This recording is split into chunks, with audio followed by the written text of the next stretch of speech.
好啦，咁去到呢一條片咧，就會同大家去透過呢個梯形法則嘅 program 咧，去處理呢一啲嘅問題啦。其實咧，如果你係用緊3650P2嘅話咧，我哋去處理埋過高過低咧，係可以做到嘅。但係如果我哋係用緊FX50、FX2嗰隻機嘅話咧，咁個 Part B 咧，我哋就唔會偷睇到個答案，即係我哋唔會知結論嚇。咁陣間你就明㗎啦。好啦，咁話說咧，我哋試下照正常咁做先。咁而家喺個 Part A， 佢就話啦，利用梯形法則將個區間分成5個子區間，咁即係個 n 係5啦。OK， 咁就求由1 in 到2 ex 二次方呢個函數嘅 dx 嘅嗰個估計值。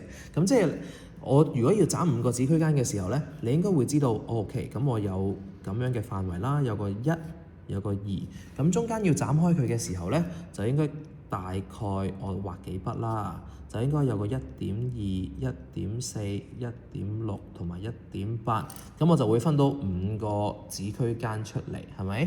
咁當時咧亦都有教過你嘅，喺個書入面咧有個式叫做闊度啊嘛，闊度就係嗰個2減1再除5咯。咁所以你會知道，既然我個闊係2減1除5嘅時候咧，你都知道每格係跳0.2嘅，咁所以你會見到1，跟住就1.2、1.4、1.6、1.8，跟住2，係咪？好啦，咁跟住咧，如果我哋喺個 Part A 度咧，我哋要去計呢一個估算值嘅時候咧，嗱 in 由1到2啦 ，ex 二次 dx。要求由1到2呢條函數嘅曲線下的面積喎，係咪？咁我哋就大約可以知道，應該就係個闊度除2，咁所以咧就會逐個寫啦，2減1 over 5，跟住再乘個1/2，咁呢個係闊度啦，呢個係除2啦，跟住嗱，如果你記得嘅話，頭尾係直接加埋嘅，中間因為佢係兩個梯形連接嘅嗰個位，咁所以中間每一個函數值都出現2次，咁所以正常你寫式嘅時候咧，你就會寫啲咁樣嘅嘢嘅。好啦，咁視乎條式簡唔簡單。如果條式好似呢個咁簡單咧，我係會選擇咧直接將啲呢啲值咧，呢啲 x 值咧代落去，會快少少嚇。咁我就直接寫咯喎。咁e 嘅1次方加 e 嘅4次方，嗱4次方係因為我落2嘅時候咧，2嘅2次係4，所以個 e 嘅次方係4啊。OK， 咁呢個就係個 f1，呢個就係個 f2啦。跟住咧就加2倍中間嗰啲嘢啦 ，e 1.2嘅2次加 e 1.2嘅4，唔係 sorry 1.4嘅2次，再加 e 1.6嘅2次加 e 1.8嘅2次。好，嗱咁呢個咧就係我哋基本嗰條算式，係咪？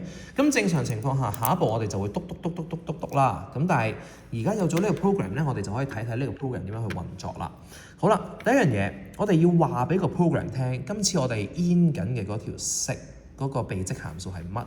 好啦，於是乎咧，我哋而家要做嘅嘢，翻去個 program 嗰個位先 ，mod61。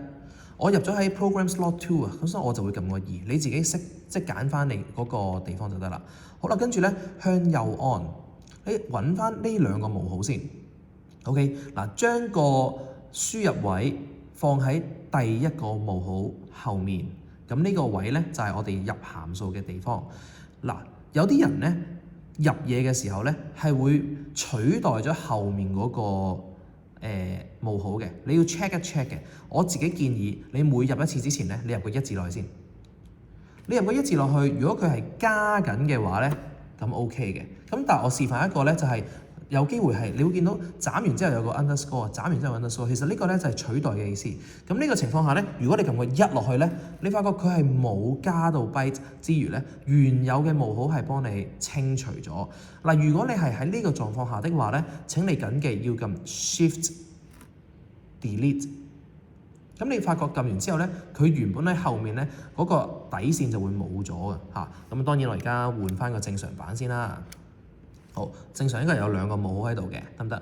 好啦，咁教咗你點樣執生啦。而家我哋咧就開始去入翻呢條函數。呢條函數咧 ex 嘅2次方未知數，無論題目個未知數係乜都好，入落計數機嘅時候個未知數一律用大加 x 去表示。咁所以咧我哋就會入 e 嘅 x 嘅二次方生括號。咁我就將呢個被積函數咧就放咗落去啦，得唔得？喺兩個冒號中間夾住佢就可以啦。好，而家我哋安掣離開，跟住咧我哋下一步就可以撳翻個 program 2啦。好啦，於是乎佢要你入3個數嘅，就係由邊度積到邊度分幾多份。咁所以咧呢條題目就係由1積到2分5份啊嘛，我哋就會入1、2、5。好啦，於是乎咧你就會見到呢個數㗎啦。呢個數咧其實正正就係 part A 我哋需要嘅嗰個數，咁我哋就會抄低佢咯。好，咁啊大約等於啦15.689，跟住55558嚇，咁啊完㗎啦個 part A。咁當然啦 part A 我哋真係要做 final answer 嘅時候咧，要準至2位小數啊，又或者根據題目所俾你嘅嗰個準確度啦。今次要2位小數，咁即係話咧 final answer 就會係15.69。OK， 咁呢個係 part A。好啦，咁 part B 咧，而家唔係教你做個 part B 啦，不過我係教你點樣透過呢一步3650P2去知道個答案應該係過高定過低。好啦，咁而家我哋要做嘅嘢咧，就係我既然有呢個估計值嘅時候，佢問我A 嗰部分佢個估計值係過高定過低，其實我要比較嘅應該就係真實唔界開5份，我真係就咁 in 嘅時候，佢個數值應該係幾多？咁但係呢個數咧，如果你係攞 FX50、FX2 嗰部機咧，你係唔會攞到嘅。但係如果你係用呢部機，佢內置微積分功能嘅，咁呢個位你就可以用得着啦。咁所以咧，我哋而家要做嘅嘢就係同你講埋呢一個掣點樣用。好啦，呢個掣撳一下就係 in， 咁你認得呢個符號㗎啦。好啦，咁啊將你要 in 嘅嗰條式放落去，咁都係啦。你要 in 嘅嗰個函數，無論題目個未知數係乜都好，入落計數機嘅時候，一律用大加 x 去表示。好啦，於是乎咧，我而家就打咗 in ex 嘅二次方啊，記得呢個生括號啊，小心啲呢個生括號。好啦，入完之後，你就用個逗號去話俾人聽由幾多 in 到幾多，咁你就見到係被積函數下限、上限。好啦，於是乎咧，你由佢 run 一陣。佢要啲時間計嘅，咁你就會發覺，計出嚟嗰個值咧，真實嘅應該係14.980幾，你而家篤出嚟嗰個估計值嘅係15.680幾，咁啊即係好明顯佢係高過實際啦，所以我哋就知道個結論就係過高啦，得唔得？咁當然啦，你知道咗個結論係過高嘅時候，其實你都要用你嘅本事去 D 佢兩鑊，跟住咧去睇下個二階度數係咪真係喺呢個1到2嘅範圍入面係一個正數？呢啲係你本身要識計嘅嘢嚇。咁其實個計算機咧，佢只係俾你知道個正確結論係乜嘅啫嚇。正確結論係過高，咁即係話咧，應該你 D 出嚟嘅時候咧，D 二次喺1到2之間應該係大於0嘅。咁你自己就要識執生啦。好啦。咁面對住例2.2嘅時候咧，例2.2咧我就會覺得，哇！呢條式都有少少長喎。咁啊，其實都有另一個寫法㗎嘛。如果你有印象嘅話咧，我哋喺嗰個 part A，我哋可以咁樣去做嘅。我哋先設個 f(x) 就係個被積函數，就係 x/x 加1，係咪？好啦，咁跟住咧，當我哋去求嗰個積分嘅估計值嘅時候咧，我哋就可以借助呢啲 F 嘅符號咧，令到我梯形法則條式咧好寫啲。咁啊大約等於啦，照舊嘅啫，頭嗰橛都係闊度除2，咁所以咧就係2減0/6，咁啊乘翻個1/2，再乘咩咧？後面就可以舒服啲啦。咁當然你要真係計下嘅。你要知道由0到2界6份嘅時候咧，佢嗰個每一個 x 值係幾多？咁當然頭尾就梗係 F0 同埋 F2㗎啦。問題就係後面嗰度啫嘛。咁所以咧後面嗰度你都要計下個 x 係幾多。咁啊好快咁樣有個印象啦。而家由0到2分6份。係咪0到2分6份？咁其實你透過睇呢一個位咧，你知道佢個 step size 咧，即係佢個闊度應該係1/3啊嘛。咁所以咧就應該係個1/3，跟住2/3，係咪？跟住咧後面咪4/3同埋5/3咯，中間係1。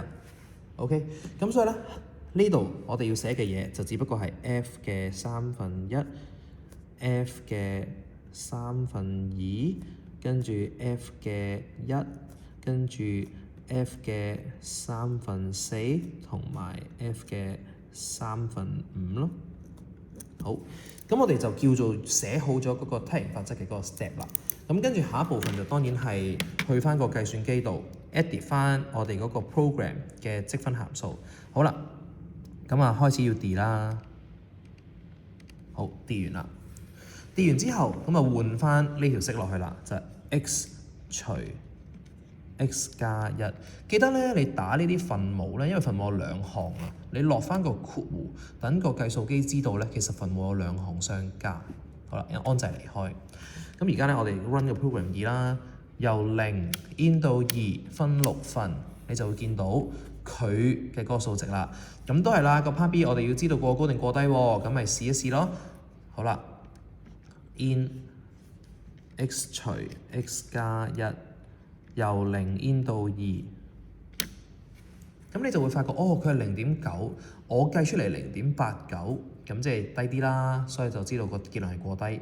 咁後續嘅嘢都係啦，你自己去砌啦。佢嘅二階度數喺0到2之間，要證明佢係小於0，咁你就做到啦。